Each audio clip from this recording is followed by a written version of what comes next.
bit, but here's what I'm driving at. We're not very deep into the conversation about who God is, and there's already some confusion, right? And I imagine if we go on, we'll come up with even more confusion. Who is God?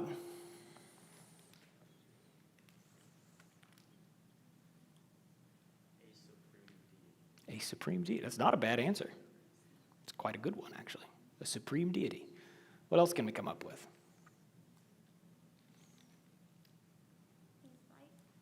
Light. What does that mean? Okay, but what does righteous mean?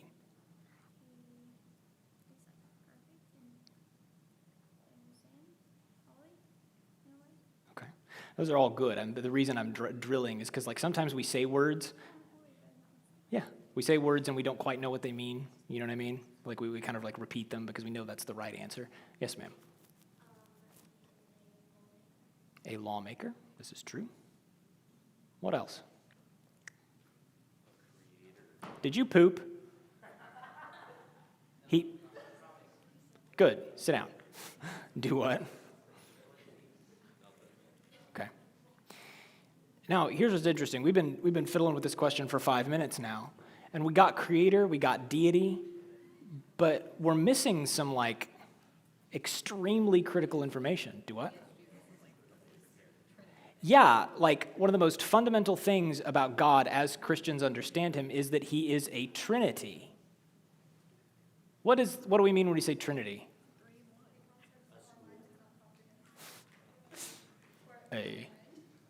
No, what's your basic understanding of the Trinity? Isn't it a Lutheran school? Right, so the idea here is that, like, are you going to pull a Lamar Jackson on me? Okay, all right. I'll explain it to you later.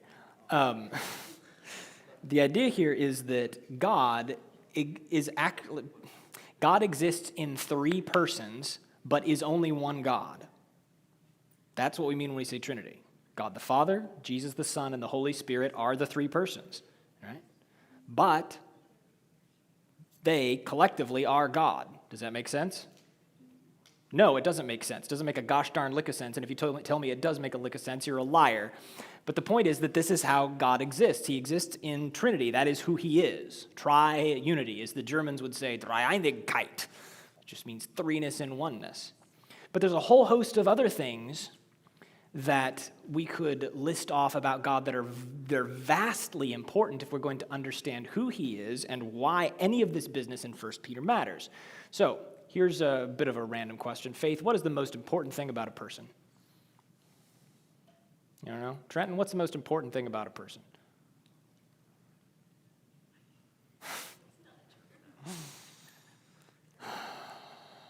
Who else should I pick on? I'm trying to decide who else I should pick on. What's the most important thing about a person?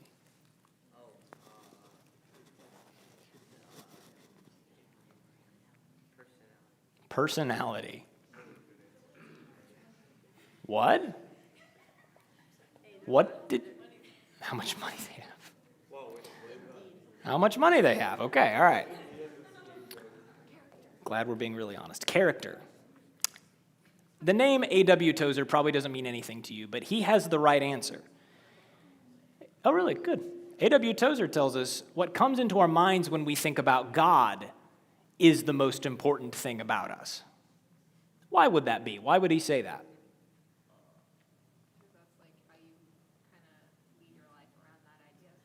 Yeah, I think it also goes even deeper than that. You tell me what comes into your mind when you think about God, and I can tell you with biblical degrees of accuracy what kind of a person you are and what your life will be like and how your life will end and what your eternity will be like. This is the most important thing about you. So let's play with this a little bit. If this is the most important thing about us, then it probably behooves ourselves to do a little bit of thinking, a little bit of self-searching, a little bit of introspection maybe, to figure out what our answer is. So, what brave souls are willing to be honest with me and answer for me the question, what comes into your mind when you think about God? First thing. What? Big dude. Okay. Big dude. I'm going to write it verbatim on the board. Big dude. / massive beard.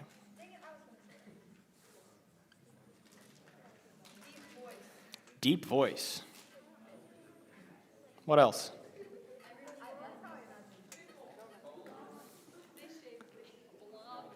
Holy. Is that, you messing with me?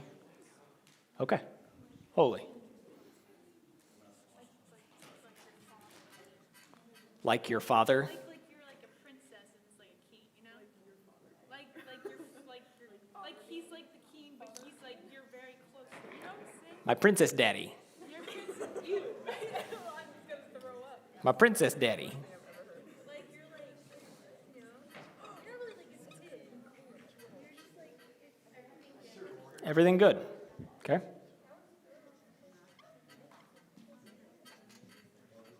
What else? Ruler / father. It's an interesting combination, but a good one. Ruler / father.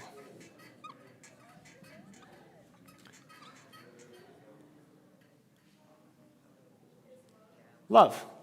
Okay?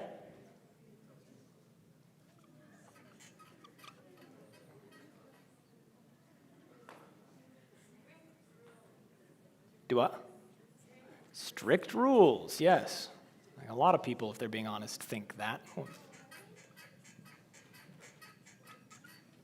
Gosh, this board's squeaky. Huh? Power. Love. Okay, so we got love twice up there.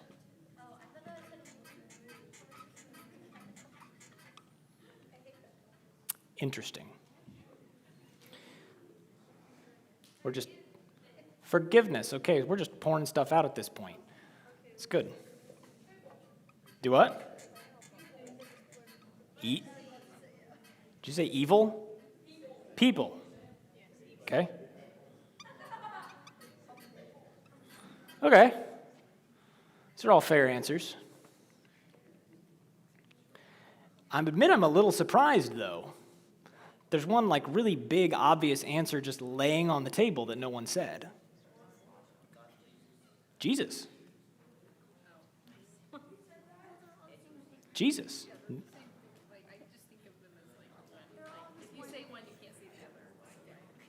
Big dude, massive beard, deep voice.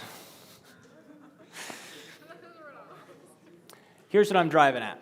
While all these things are like mostly inoffensive and some of them are more accurate than others, this is very vague, isn't it?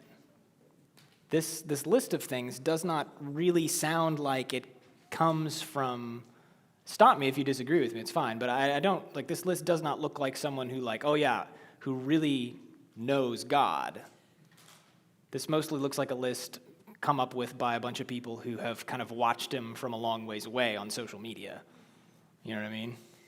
Like if I asked you to describe Beyonce, like what are the first things you come up with when you think of Beyonce? You'd come up with a list probably not very different from this. You'd have like a couple of random physical characteristics, one quirky side descriptor, and then some like personal characteristics based on like live performances or interviews or movies you've seen her in, right?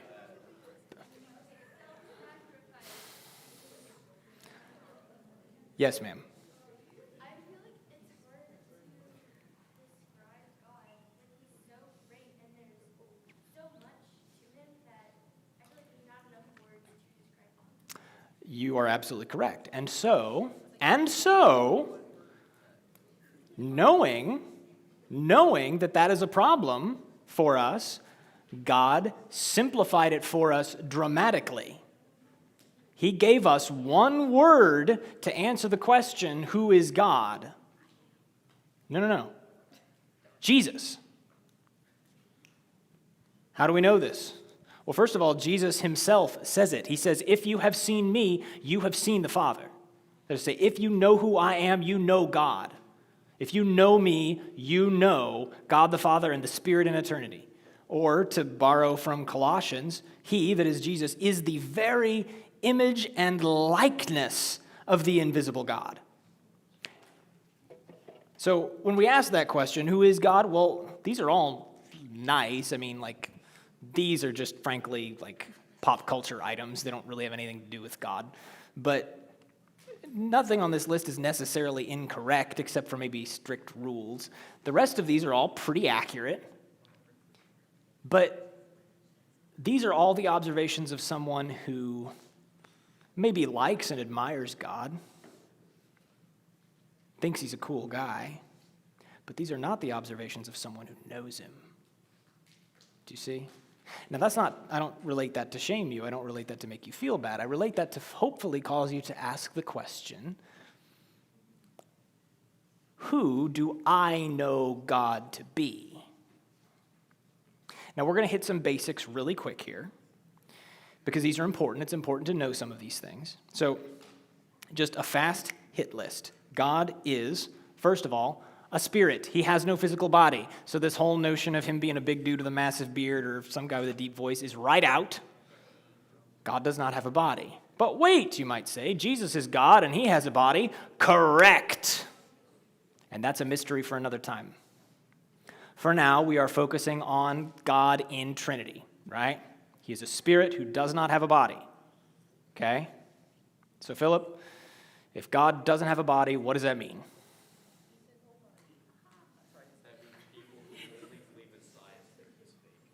That's a very strange place to go with that, but I'll grant it. If he has no body, then I guess He's a nobody. I heard it the first time, and I will hear it the third time too, I promise. Okay, good. I guess I don't know. I can't think of anything off the top of my head. Okay, yeah, so if God does not have a body, what implications does that have? He's everywhere and anywhere. Like, Yeah, he's not bound by a physical location. yes, not bound by a physical location, because here's the thing. I'm gonna pick on somebody here. Who should I pick on?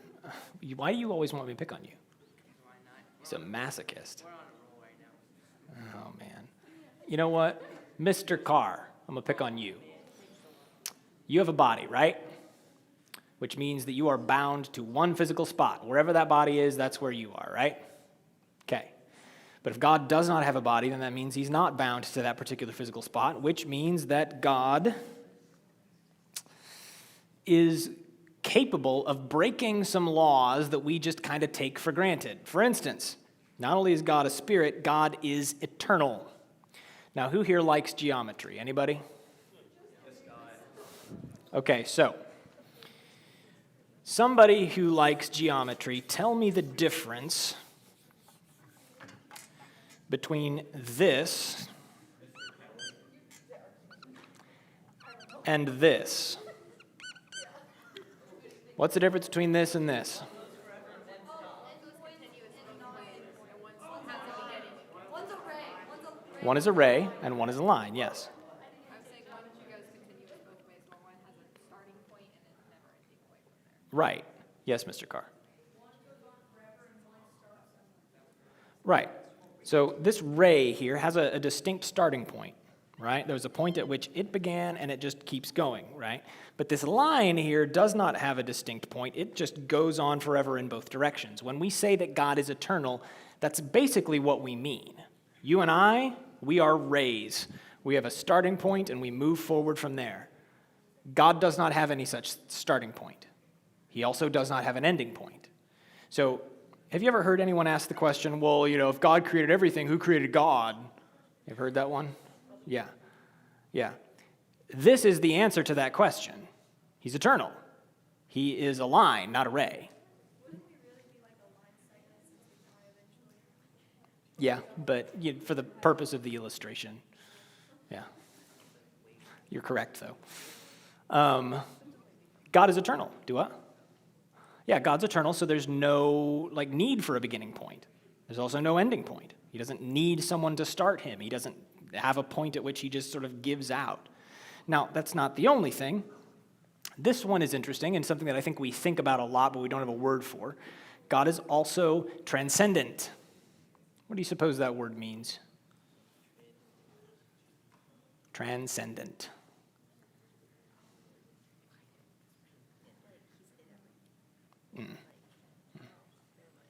Transcendent. It is a big word. And you know, 2 concussions in, I'll give you that.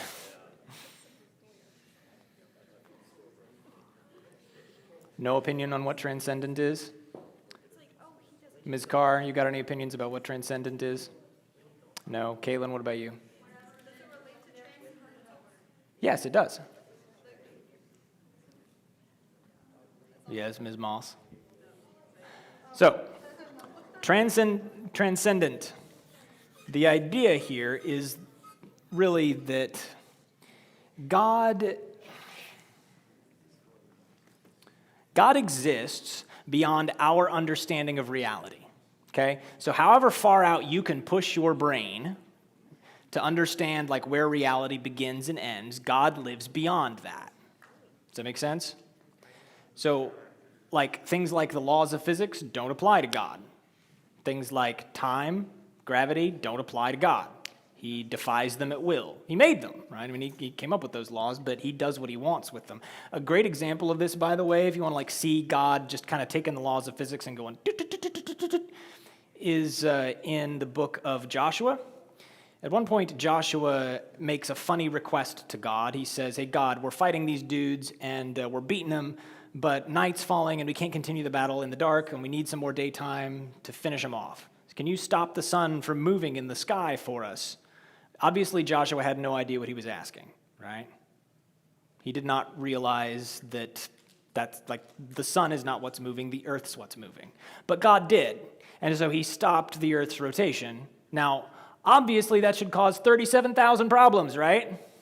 Yes, Mr. Carr.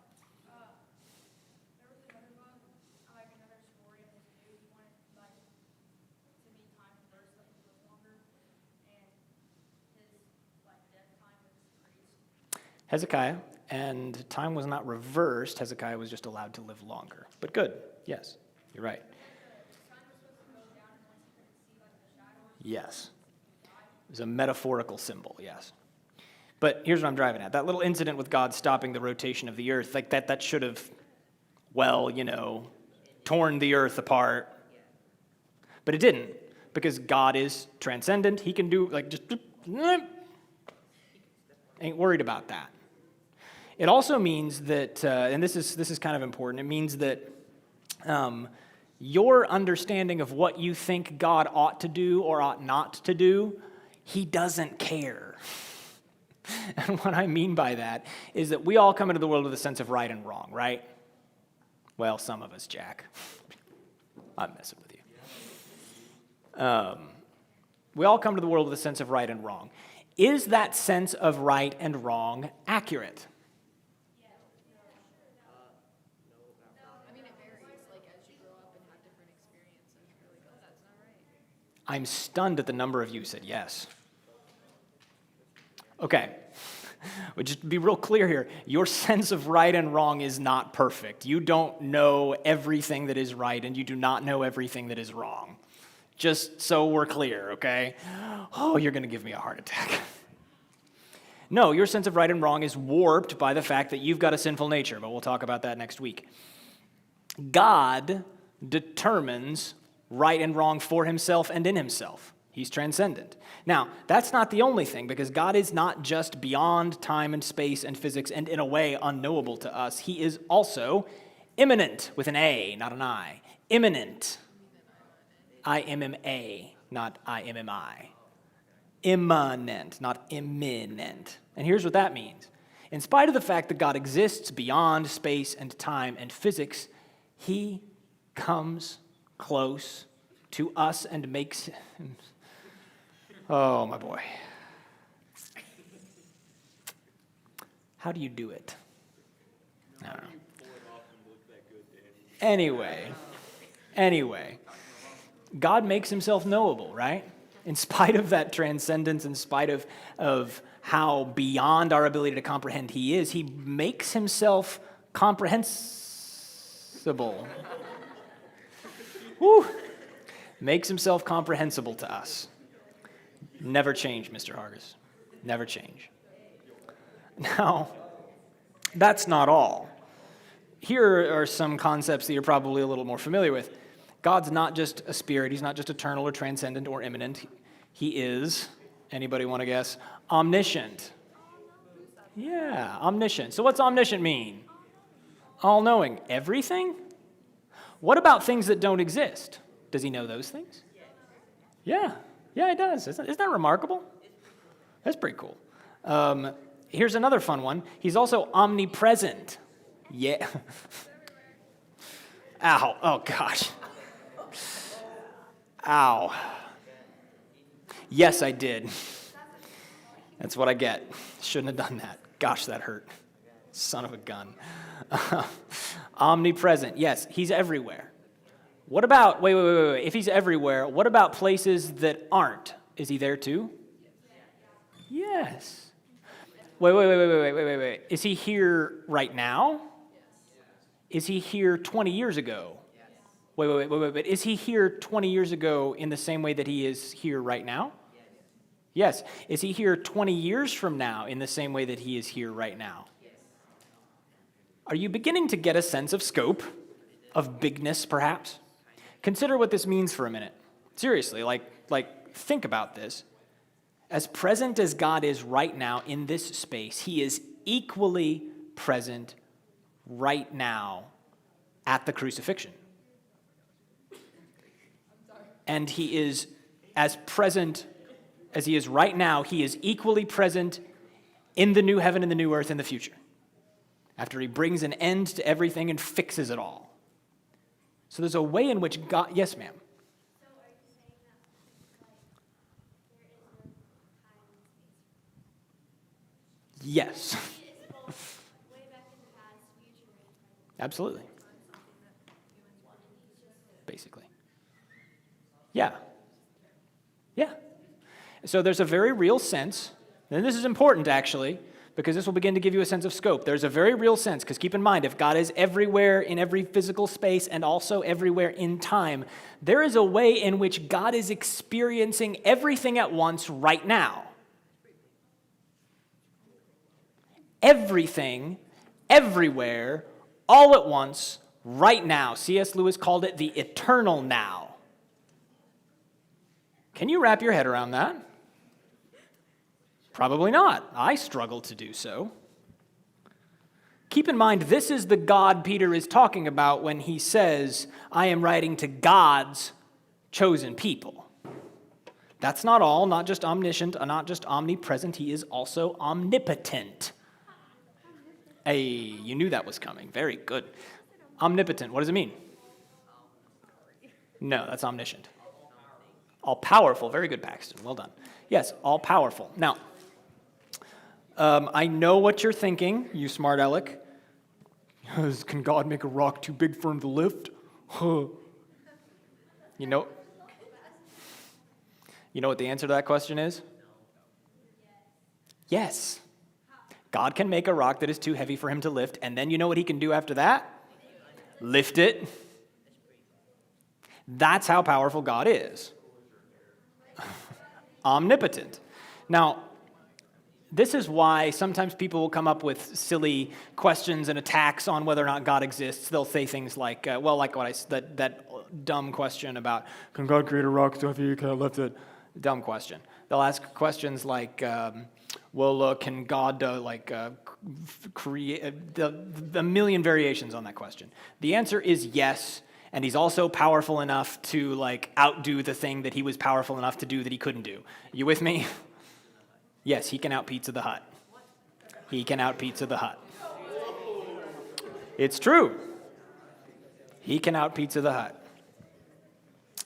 But there's an omni that we often overlook, a capacity that God has that we don't very often think about, but it's an extremely important one, and actually, one that you mentioned, though not with this word.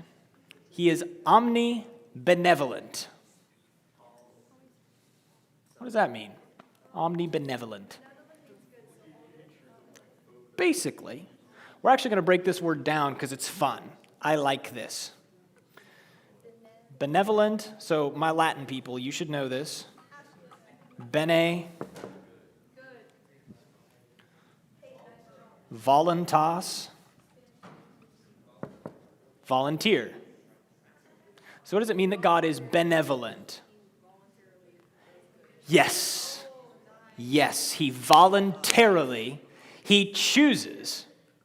He is good all the time, as maximally as possible, as bigly as possible, absolutely huge. He's good. Bigly, very bigly. The biggest. I really do.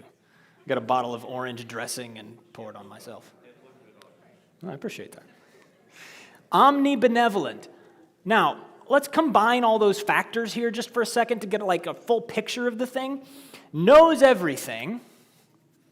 Knows everything. Now, keep in mind like how high and how deep that goes, okay? So like up here at the top end, your burning questions like, are there aliens? God knows. All right? God knows.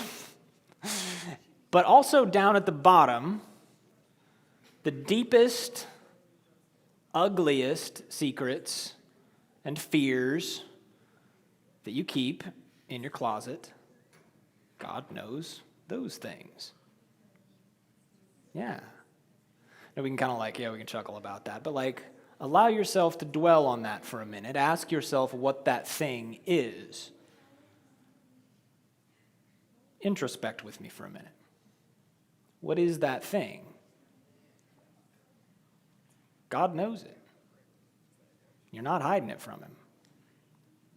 He knows that thing. Not only that, because God is everywhere, both in all of space and in all of time, that means that he sees everything about you.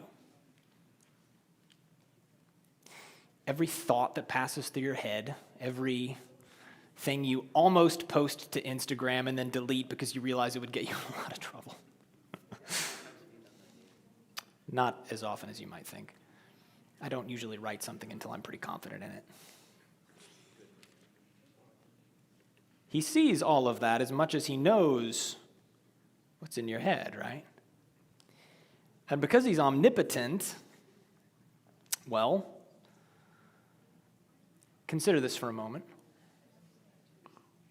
That means that with a blink, right, with a pinky finger, he could inflict on you every full consequence of every dumb or selfish or nasty thing you ever thought or did. He could, just effortlessly. Do you realize that? I don't say that to frighten you. You need to understand who you are dealing with. You do not approach him on your terms. You approach him on his terms. And that's not because he's a jerk. There's something else we need to understand about God here. That's where this omnibenevolence thing comes in, right? God does everything that he does for your good. Right? But here's a question, and this is where we'll sort of wrap up for tonight. What is God's purpose? Well, yes, but what is it? What's God's purpose, Jack? What's the point of God? You just keep looking at me, so I keep...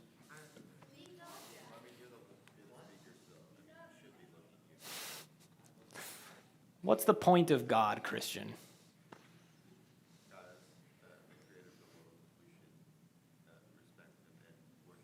No, I'm asking you not what our purpose is. I'm asking you what God's purpose is.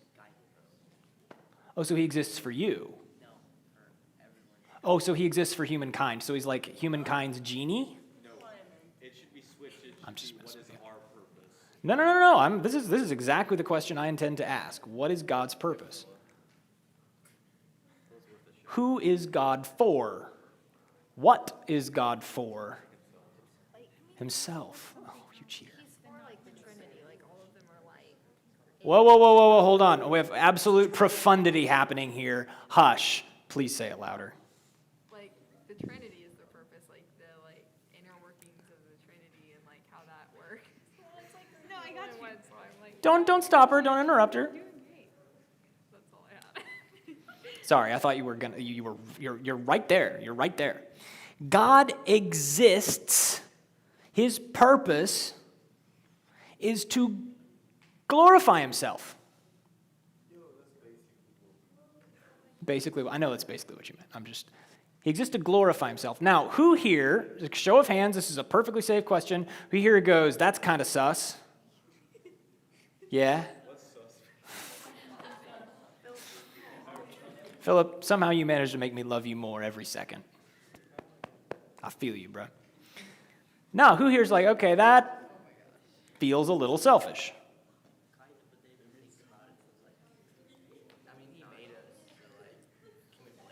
Can we blame him?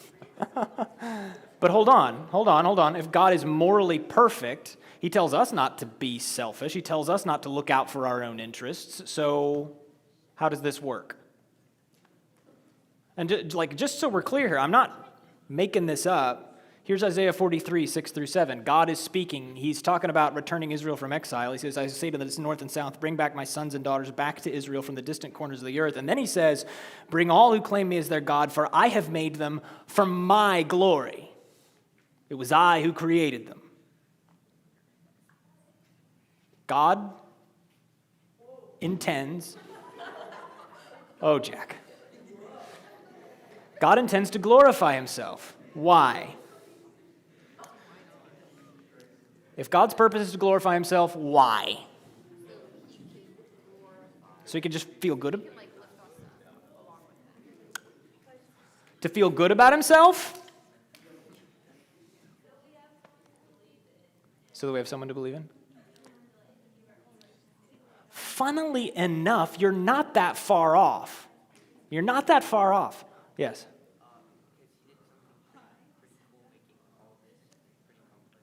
You are also not that far off either.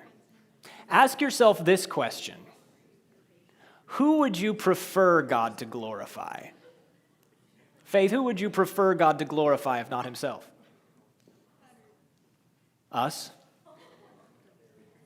That's a pretty common answer, I think. But consider this. What is the purpose of glorify? Why do you glorify someone? Show them honor, yeah.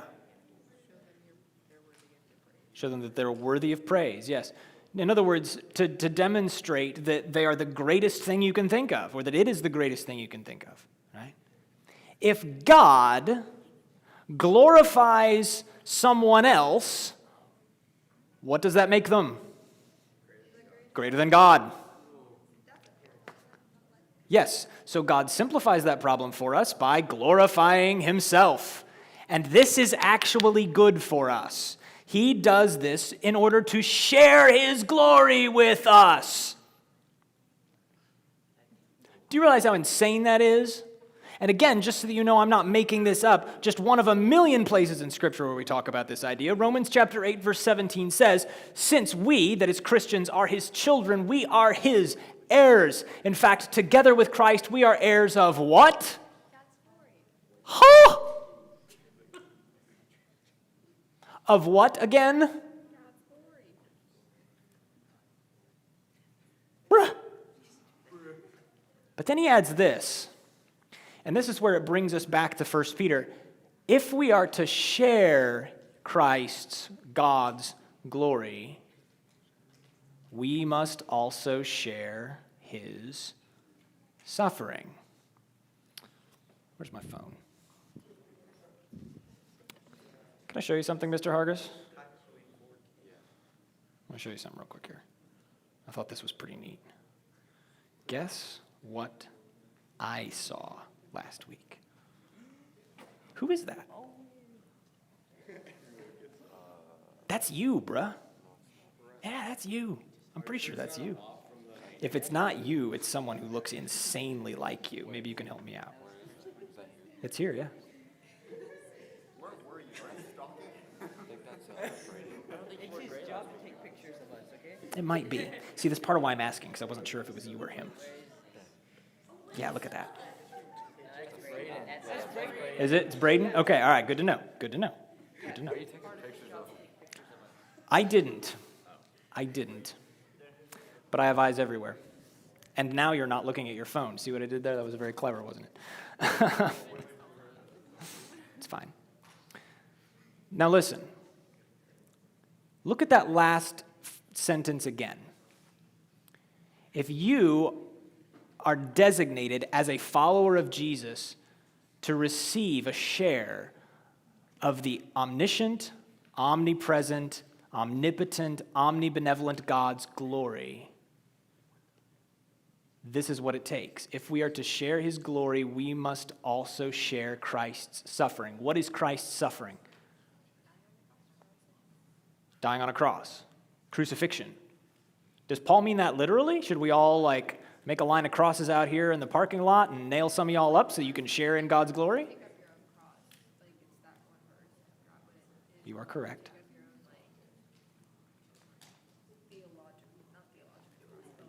No, you're right. You're right. What do you think, Ms. Moss? You are a bad influence. We were talking about nailing a cat to the cross. You.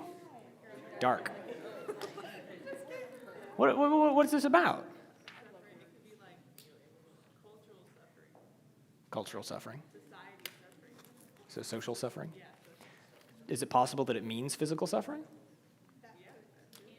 Could it mean economic suffering? Okay. Any kind of suffering, suffering in general. Okay. 1 Peter is fundamentally about this idea, communicating to you that if you have repented of your sin and trusted Jesus for salvation, then you are headed for glory, but that the path to that glory is loss. It is suffering. The God who exists to glorify himself intends to share that glory with you, but there is only one road to get there, and it is the same road that Jesus walked to Calvary. But that road, even though it looked like it ended in the garden tomb, did not stop there, did it? Jesus, literally, bodily, rose from the dead. Do you realize that, Mr. Carr? I just told him that dead people live again, and he goes, yep. Understatement of the century. I love it. That's where we're going to leave us for tonight. Tomorrow, or not tomorrow, gosh. If you want, I'll be here. Next week, here's what we're going to do. All that seems like background information for Peter. In a way it is, but it's also very immediate and real and imminent. Aiden, am I have to pull the same trick on you that I pulled on him? Because I will. Am I have to pull the same trick on you that I pulled on Owen? Okay. Wait, you have pictures of everyone, don't you? It's his job to take it. Next week, we're going to examine ourselves. No, but that would be really funny. No, we're going to look at humankind, right? And especially in comparison to what we just learned about God, because that's where Peter goes next, right? He says, I'm writing to God's chosen people. Well, what does he mean? What does he mean by people?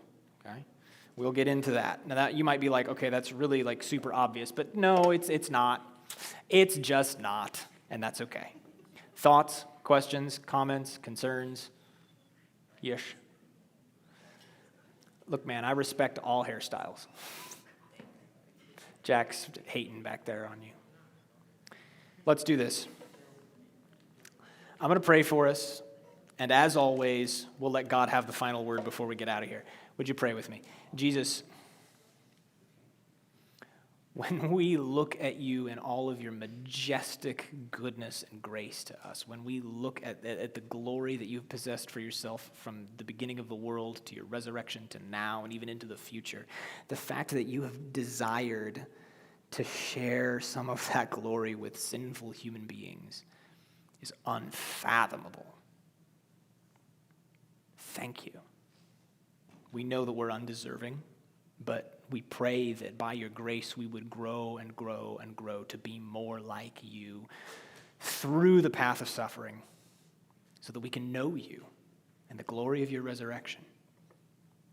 It's in your name that we ask this. Amen. Now, may the Lord of peace himself give you peace at all times and in every way. The Lord be with you all.